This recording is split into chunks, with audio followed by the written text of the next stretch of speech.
করছে, তারা ছাত্র রাজনীতি করছে, কেউ ছাত্রলীগ করেছে, যুবলীগ করেছে, সেই সমস্ত ছেলেপেলেরা তারা মাঠে কাজ করতেছে। এখন এরকম অসংখ্য সেলিম দেওয়ান মাঠ পর্যায়ে, তৃণমূল পর্যায়ের অসংখ্য মানুষ এখানে রশিদ সিকদারের জন্য কাজ করতেছে।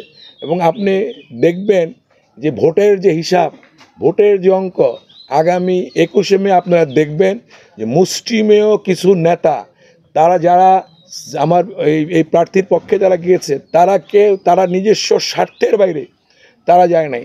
তারা কেউ গিয়েছে নিজেদের ব্যবসা বাণিজ্য স্বার্থে গিয়েছে, কেউ অর্থের স্বার্থে গিয়েছে, কেউ মোটা অঙ্কে অর্থে বিক্রি হয়েছে আপনি দেখবেন। কিন্তু সাধারণ যত নেতাকর্মী আছে, সাধারণ যত ভোটার আছে, তারা দেখবেন সবাই আমার পক্ষে আছে। এবং 21 তারিখে ইনশাল্লাহ আপনাদের যে রেজাল্ট হবে, কত ব্যবধানে আমি নিজে বিজয় লাভ করি সেটা আপনি খেয়াল করবেন। এবং এই নির্বাচনটাই হবে সমস্ত কিছু এই ধরনের অর্থবিত্ত এবং অনেক নেতা এখানে আছেন, নিজেরা যে এক ইউনিয়নের ভোট বিক্রি করে দিচ্ছেন, এক এলাকার ভোট বিক্রি করে দিচ্ছেন। আজকাল মানুষ অনেক অনেক সচেতন। এবং এখানে নির্বাচন যেটা হচ্ছে, আমরা যেখানে নির্বাচন করতেছি, স্বতন্ত্র নির্বাচন হচ্ছে, কোনো ধরনের কোনো প্রতীক ছাড়া নির্বাচন হচ্ছে। সর্বস্তরের লোকজন এখানে অংশগ্রহণ করবে, ভোটে যাবে। এবং তখন এই জিনিসটার আপনারা ইতিমধ্যে দেখতেই পাচ্ছেন যে প্রত্যেক জায়গায় তৃণমূল নেতাকর্মীরা কীভাবে আমার সমর্থনে এগিয়ে আসতেছে। ওখানে সেলিম আমি যতটুকু আজকে নিউজের পরে যতটুকু আমি খোঁজখবর নিয়েছি, এটা তাদের স্থানীয় একটা জমির সমস্যা। এবং এখানে গভর্নমেন্টেরও কিছু ইনভলভমেন্সি আছে, অর্থাৎ খাস জমি এবং আসলে জমি, এইটা নিয়ে সেখানকার বিরোধ।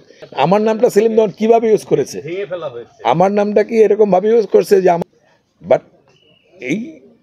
এই নির্বাচনের আমি তো একজন প্রার্থী রে ভাই, আমি তো একজন প্রার্থী। হ্যাঁ, তো এইটাকে এই ছোটোখাটো একটা জিনিস স্থানীয়ভাবে বড়, কিন্তু এটা আমার গায়ে যখন লাগবে এটা তো অনেক বড় জিনিস। এবং আপনার সমস্ত কিছু আপনাদের মেনে নিব, মানুষকে এখন এটা তো একটা পুঁজি হিসাবে ব্যবহার করবে। আর আমি সমস্ত কিছু মেনে নিতে অনেক রাজি। আপনার বাংলাদেশে রাজনৈতিক পদ প্রতি ব্যবহার করে এরকম জায়গা জমিন দখল, দেওয়াল বন্ধ করা, এরকম অনেক ঘটনা ঘটে।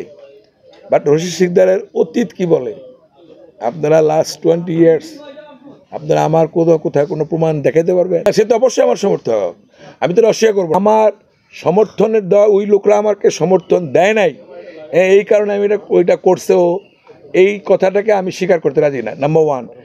আর নাম্বার 2 হচ্ছে যে যারা ওই পিছনের যারা আছে তারাও যে আমার সমর্থক না, এই কথা আমি বলি না।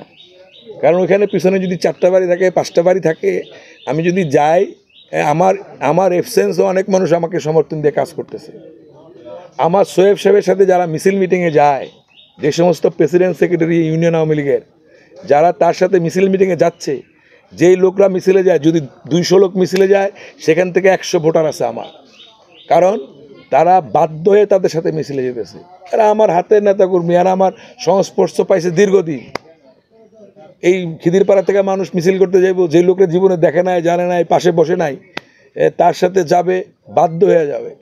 মিছিলে যাওয়া দরকার, লোক খবর দিছে চলো 100 লোক যাই দিব, 5টা গাড়ি পাঠিয়ে দিছে, ভরে গেছে, তার মানে ওরা সব ভোট দিয়ে দিছে, এরকম না বিষয়টা। ওইখানে আমার 50%-এর উপরে সমর্থক আমার নিজেরই আছে, আল্লাহর রহমতে। সুতরাং ওই বাড়ির লোকজনগুলো যারা আছে, আমি তাদের রাস্তার ব্যাপারে কিন্তু বলছি আপনাকে, যে যদি রাস্তা তো ভাই আমার নিজের জায়গা মনে করেন, আমার পিছনে আরেক লোকের জায়গা নাই, তারকে আমি রাস্তা দিব না? আমার পক্ষে এই ঘটনাটা যেটা আছে, ঘটনাটা আজকে আমরা যেটা জানি সেটা হচ্ছে ওই জায়গাটাকে মাপ করা হয়েছে, পরিমাপ করা হয়েছে। ওইখানে সীমানা পিলার আছে, ওখানে আমি তো খোঁজখবর নিচ্ছি, আপনাদের ছবিও দেখেছি আমি, সীমানা পিলারও আছে। ওইখানে স্থানীয়ভাবে ওই জায়গার পরিমাপ করা হয়েছে, কতটুক জায়গা আছে না আছে। এই দেওয়ালটা করা, সীমানাটা নির্ধারিত হয়েছে অনেক আগে। এখন আমার প্রশ্নটা হচ্ছে কোনটা, সেলিম দেওয়ান আমার সমর্থক, এর চেয়ে বড় পরিচয় তো সেলিম দেওয়ান আছে। সেলিম দেওয়ান ওই ইউনিয়নের আওয়ামী লীগের সেক্রেটারি, 1 নম্বর। আমি বলি শেষ প্লিজ, আমি একটু বলি। সেলিম দেওয়ান ওই ইউনিয়ন আওয়ামী লীগের সেক্রেটারি, সেলিম দেওয়ান ওই ইউনিয়ন আওয়ামী লীগের যুবলীগের সেক্রেটারি ছিল দীর্ঘদিন, এবং সেলিম দেওয়ান ওই দেওয়ান পরিবারের একজন লোক। কিন্তু এইগুলি জিনিসগুলো তো আসে নাই, আসছে রশিদ সিকদারকে সমর্থন করায়। এখানে কিন্তু হাইলাইট হয়েছে আমার নাম, এইটাকে নিয়ে এই পত্রিকার নিউজ এই কথাবার্তাকে নিয়ে এটা ট্রোল হয়েছে, সারা বাংলাদেশ জানছে।